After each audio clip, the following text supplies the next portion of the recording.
Hello and welcome to Jan's Views on Crime, Jay Slater Investigations. Guys, today I'm going to do something a little bit different because I think it's important in this space to applaud when applause is merited. So I want to take a dive into Duncan.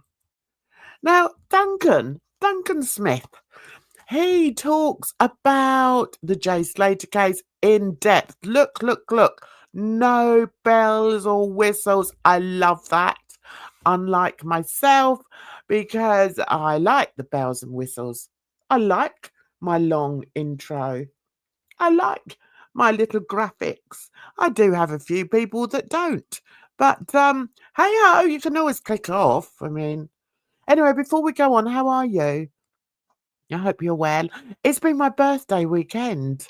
Yeah, God, another year older, but I'm not sure if I'm wiser. But hey ho, who knows?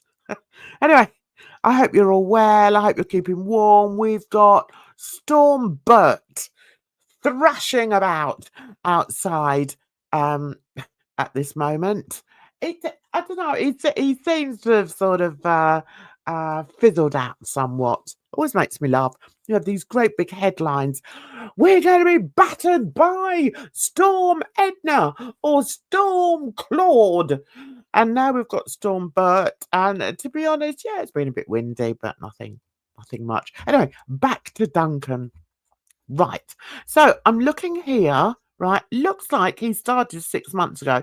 The first one was in, I don't know what language that is. No idea. That one was in French. And Hitler loved his dog. Hitler. Amarva Ilza. It doesn't matter. Anyway, so then he started talking about Jay Slater. He's got a very, I don't know, he's quite charismatic, I suppose. But the best thing about Duncan is he has a great British sense of humour, and I like that.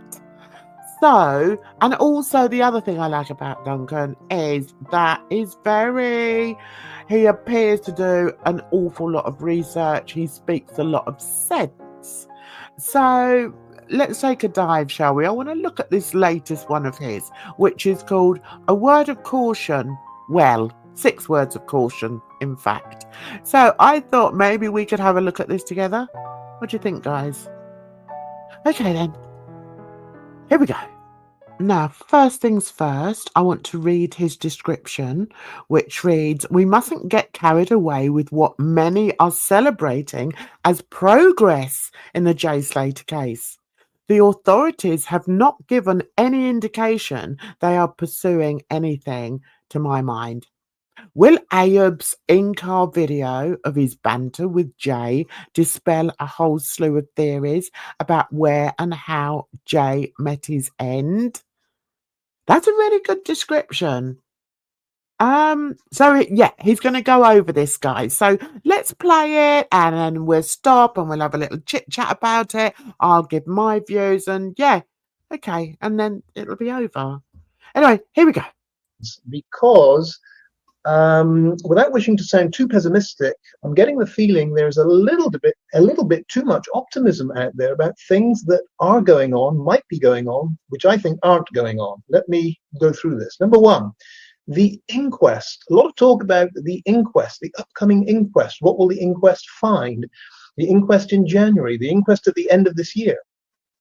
I must say I have heard about this inquest and I'll give my thoughts on what I thought it meant. I thought, yay, at least they'll have British eyes looking at the case and maybe they're going to be able to find something that the Spanish authorities didn't find. That's what I was thinking. I was like, yeah, this is a good thing. I mean, yeah, that's what I thought. What did you think, guys? Did you think that? Anyway, let's carry on. I don't see anything in writing about an inquest. That's my problem. I know that, and I'm going back a few days now. I know that Tales of Life looked carefully through what is coming up in court at Preston and in Manchester, and there was no mention of Jay Slater there. Now that is worrying, because there would be, wouldn't there? Wouldn't there? Wouldn't there be something written down like, Jay Slater inquest? Yeah, it's got a good point there. if that's changed and the name Slater is now affixed and we have a date, that would give me some optimism. But until that's in writing, are we not getting carried away, folks, with this idea that the inquest is up and coming? I think so. And I think that there's many people that are probably seeing it the way I saw it initially and thought, it was a good thing that was coming. And I think one of the reasons for that is this has been going on for months now, guys. It's been going on since June. We're now in the depths of November, towards the very end of November. And we haven't found anything else, have we, really? There's not really, I mean, yeah, we've got creators putting bits and pieces together, and we seem to, we're like, yeah, I think I know what's happened there. I think we're all like that. So there are going to be people that are like, oh, yeah, please let the British police look at it, because they're so very talented, aren't they? So, word of caution number one, I don't see an inquest in writing yet. Word of caution number two about the inquest, am I the only one that thinks this might be a case of, unless there is something in the Spanish findings to object to, and unless the family of Jay Slater themselves object to anything, that this might be a rubber stamp? Oh, I think he's right, guys. What do you think?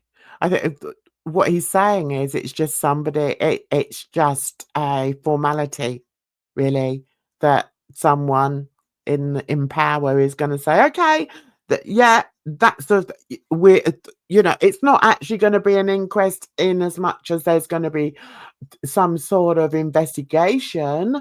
It's just going to be somebody who's just going to put a rubber stamp to it and say, okay, that's the end of that. Move on. Yeah, and I think he's right. I think Duncan might be right. That we find the Spanish conclusions evidential, self-evident, and therefore we have no objection. I don't know. I'm just being very careful about running away with the idea that the inquest is going to be a real inquest. As far as I understand it, a number of inquests are not true inquests. They are a process by which what has already been ascertained is confirmed. So please, if you're wildly optimistic about any upcoming inquest, number one, tell me the date of this inquest as you've seen it in writing, and number two, why you think it will be a genuine inquest to find out what happened. Yeah, he's got a bloody good point there. See, this is what I like. I like someone who's not just going to jump in and be very reactionary. I have to say, I am very reactionary. I don't think Duncan is. And that's why I like to listen to him. But yeah, he's got a point here, guys. I don't get that feeling, and maybe I'm alone, which would be good, but if I'm right and I'm alone and there is no real inquest, that is not good. Number two, a word of caution, please, about news that is out there that Jay's phone has been restarted, if you like. I've not heard that bit. I've not heard that. So if anyone knows anything about that, put it in my comment section for me. I've not heard about that. So there's stories that his phone's been switched on again. How do they know it's not somebody that's stolen it? So we're led to believe that the phone was found not actually that near his body. It was further up the ravine, if I remember rightly. So who could have switched it on? Okay, let's listen to Duncan. Word that his Snapchat account is active again. you see, I think a lot of people are linking that with some kind of investigation, or the police deciding to get into that account or into that phone. That's odd. I mean, the police aren't going to say, "Oh, Charles, can you have a look? Switch his phone on and just go into all his apps and sort of see what's going on in there, and perhaps leave a couple of messages." No, no, that doesn't seem feasible to me. But anyway, maybe I'm jumping the gun. Maybe I'm being reactionary. I don't see that either. Honestly, to me, this could be anyone. This could be some 14-year-old kid in a basement in Burnley that's found out a way to get into Jay's Snapchat. I don't see it necessarily as anything that indicates there's investigative work going on. In fact, my whole feeling about investigative police work in the UK is that if you don't hear about it, it's probably not happening. Again, a very good point. And I'm going to swing over to the Nicola Bulley case. We've heard nothing more about it because the police are doing bugger all about it. I might have to do another video on Nicola Bulley because nothing's been heard. So Duncan, once again, is making a really, really good point here. If we don't hear anything, that saying, no news is good news. I don't think it is when it involves potential crime. No, just get your fingers out, guys. Come on, police, sort yourselves out. But yeah. A lot of people saying, well, things going on in the background, things we don't know about. Surely they're looking into this. I would say maybe not. Maybe they're not looking into anything. Yep. With you, Duncan. Right, I'm not going to play his whole video because that's a bit unfair, isn't it? Because what I want you to do is go over to his channel and subscribe to this guy because I think he is very careful to not only just put out true facts, but he also, he likes to explain his thought processes and and without bells, whistles, singing, dancing. Do you know what I mean? Anyway, so let's jump further on. Right. A lot of people very, very hopeful that Warren is this eternal skeptic, that Warren is the big hope for engineering some kind of family support for true investigation. I don't see that. Yeah, see, I'm agreeing with him again. And I'm not the number one sort of leader of the Duncan Smith fan group. I'm just saying, I do agree there. Warren, I don't know. I mean, I do believe that he is definitely apart from his ex-wife, Debbie Duncan. But, I've just realised Debbie Duncan, Duncan Smith. Guys, I've not been well. Apart from it being my birthday, I've had this bloody raging toothache. So, yeah, I've just realised that. But anyway, getting back to Warren, I don't think Warren's going to get any deeper than he already has, really. People are saying that when he puts out information on his TikTok or wherever, that, they see it as, he's given us clues. He knows what's happened. And, leave it up to leave it up to Warren to find out what actually happened. I don't think that's the case, guys. I don't think. I mean, I do feel for him. I really do, because I feel that he has been kept separate from, what's actually been happening. I was going to say, as far as the police are concerned, but I mean, to be honest, I think we must just come to the conclusion that the police aren't really concerned, are they? It's terrible, isn't it? What a terrible world we live in, guys. It really is. I don't see that. We're into month 5, and the sum total of Warren's activity, being the curious person here, is 1 or 2 TikTok videos, very short, where, yes, he says, you show me where there's a shortcut, or, I don't trust anyone. That's fine. Yeah. But we're into month 5. Conspicuous by its absence is any great press conference held by Warren where he says, I want to find out what happened to my son. That is a brilliant point. Why hasn't he been on our screens? And I mean, not just on our YouTube screens, but on the TV. Why is he not speaking out? I'm telling you something, guys. If that was one of my kids, I'd have moved to Tenerife by now. I'd have moved there and stayed there until every single stone was unturned to find out what happened. I don't, you know. Anyway, I'm getting exasperated, and that won't get me anywhere. So, okay, carry on, Duncan. No, there's nothing like that at all here. Nothing at all. So where some people say, yes, Warren really wants justice here, Warren is pushing for this, no, I don't see it. I see 90% of Warren playing the game of, we don't really want to know the ins and outs of what Jay was up to in Tenerife, so let's leave it be.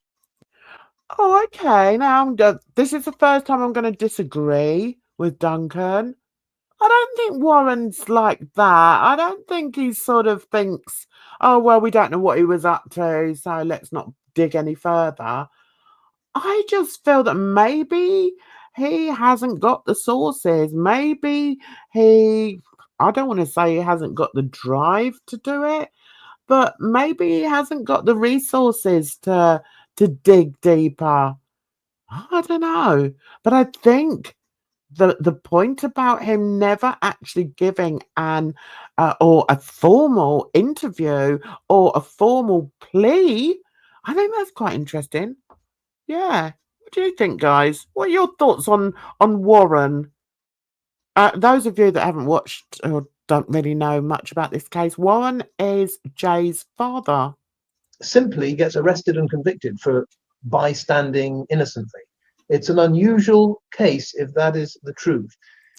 I've got to go back on that one. Right. So he's talking about Debbie. Debbie, who had put out the story that when it was discovered that Jay was actually convicted of battering some boy very severely with a whole group of his friends. I tell you what, I'm never going to Lancashire. Never. Just forget it.